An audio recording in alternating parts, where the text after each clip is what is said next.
This is the kind of defeat that changes the global order. We have a military that's very expensive, that looks good on paper, but doesn't work. The Iranians, on the other hand, have a military that does work.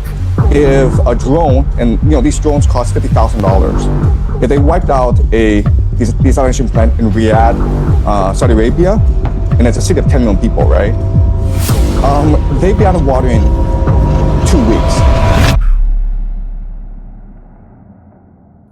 What do you call a country that defeats the world's most powerful superpower?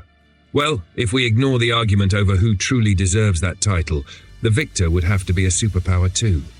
Iran defeated America in 39 days. Iran's military budget was $8 billion. America's was $1 trillion. And yet America couldn't last 2 months in a war with Iran and had to beg Pakistan to broker a ceasefire.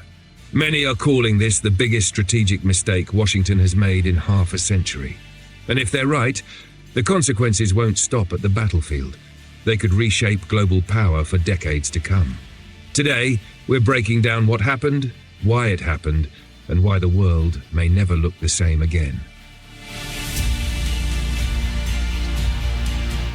Trump said that Iran's nuclear program was completely obliterated. So was their air defense capability.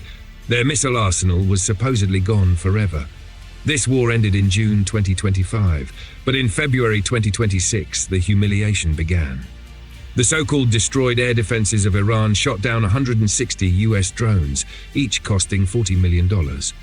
They also shot down 12 fighter jets, including 2 F-35s.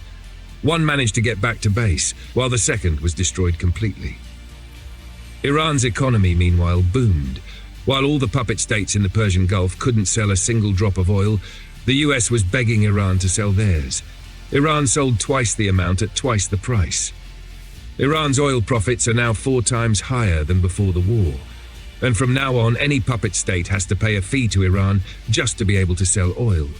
The Strait of Hormuz is now in the palm of Iran's hand. At the start of the war, Trump wanted regime change. 2 days later, his goal became opening the Strait of Hormuz. That didn't happen. Then he asked Europe to join the war, and their answer was simple: we're not dumb. But the most humiliating part came next. Trump asked China to help open the strait, and when China turned him down, Trump came up with what might be the greatest plan in human history. How do you open a closed strait? Of course, by closing it even more.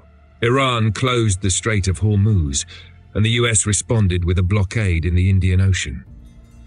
But even after all of this, Iran's economy is better than before the war. Unlike the US, I guess it's better to have Trump as your enemy than your president. At least that's what many Americans are thinking now. His only accomplishment was killing an 87-year-old leader who was against nuclear weapons, only to have him replaced by his 56-year-old son, who seeks revenge and may revoke the non-nuclear policy.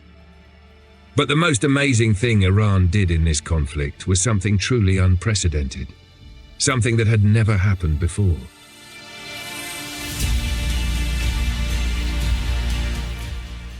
Imagine going to war with a country and your own people take the enemy's side.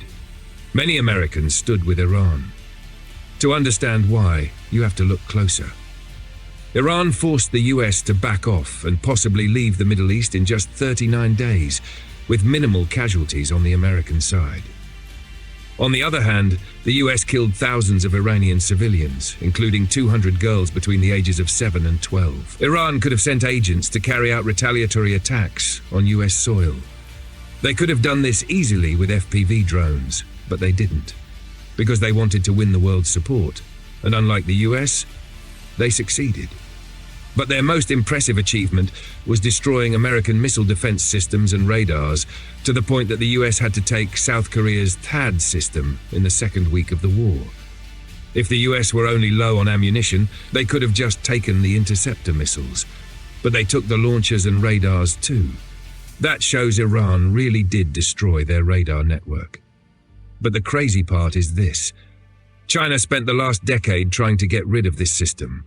They tried everything from embargoes to military threats against South Korea. Yet what China couldn't do in a decade, Iran did in 2 weeks. The entire Western ballistic missile defense system was depleted. Every major base in the region was destroyed or partially destroyed, and now Trump is saying, we don't even need to stay in the Middle East. The US military had never been humiliated like this by a country that had been under sanctions for half a century. America and Israel, with the help of 5 of their allies, couldn't even intimidate Iran, and that's embarrassing for Trump, who once called Russia a paper tiger. Who's the paper tiger now? Trump and Netanyahu are among the most despicable figures in history, equal to that famous Austrian painter. They killed innocent children on a scale that shocked the world. Although Trump did things even worse to children and infants, things that I can't even mention here without risking this channel. It's funny how some people can do things so evil and still become president. But if you simply say the name of those actions, you might not even stay on YouTube. But don't worry, because what I'm about to tell you next is probably the harshest thing anyone has ever said to an empire, even in movies.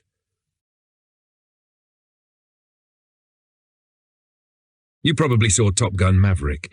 Tom Cruise went head-to-head with 2 Su-57s belonging to the supposedly Iranian Air Force while flying an Iranian F-14. Every pilot in the US military was saying he would have died in less than 10 seconds. But he didn't. Well, that was a movie. What Iran actually did in the recent conflict was beyond even Hollywood's imagination. And remember, Hollywood has a guy who can fly and shoot lasers from his eyes, so that says a lot about this mission by the Iranian Air Force. On the first day of the war, the Iranian Air Force decided to carry out what was probably the greatest mission in aviation history. A mission designed to embarrass the largest air force on the planet. And they were going to do it in a fighter jet that dates back to the Vietnam War era. The F-5 Tiger, the weakest fighter jet currently in service against the most powerful air force on Earth. The mission was to bomb Camp Buehring in Kuwait. The Iranians knew that F-15s and Kuwaiti F-A-18s were operating in the area, but the scariest part was the constant presence of US and Israeli F-35s flying throughout the region. On top of that, there was 24/7 coverage from US AWACS aircraft and aerial refueling tankers. And to make the mission truly impossible, the area was covered by Patriot air defense systems, which proved to be deadly in the Russia-Ukraine war. It was also protected by short-range defenses like the Phalanx and Avenger systems, which can even shoot down agile cruise missiles. An F-5 Tiger shouldn't have lasted a second in that environment. Imagine you're flying toward an F-15E that can detect you from 300 kilometers away, while you can only detect it from 20 kilometers. And if that F-15 fires a missile at you, your warning system is so old that you might not even receive a warning before a missile is already in your face.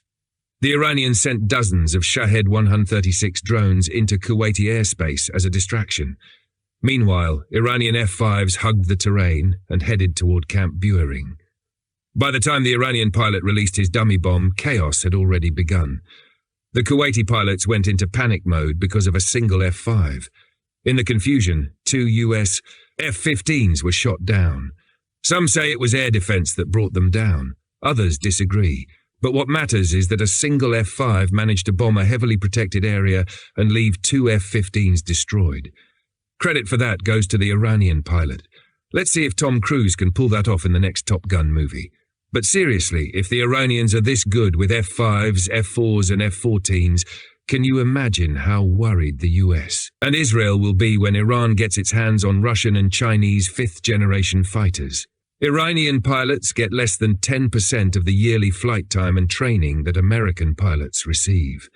When Iran restores its air force, it will become a terrifying opponent for any superpower. And they showed US pilots who the best in the world really are. You don't become the best of the best by sitting in a bar wearing a pilot jacket. Someone should say that to US military officials and Hollywood directors.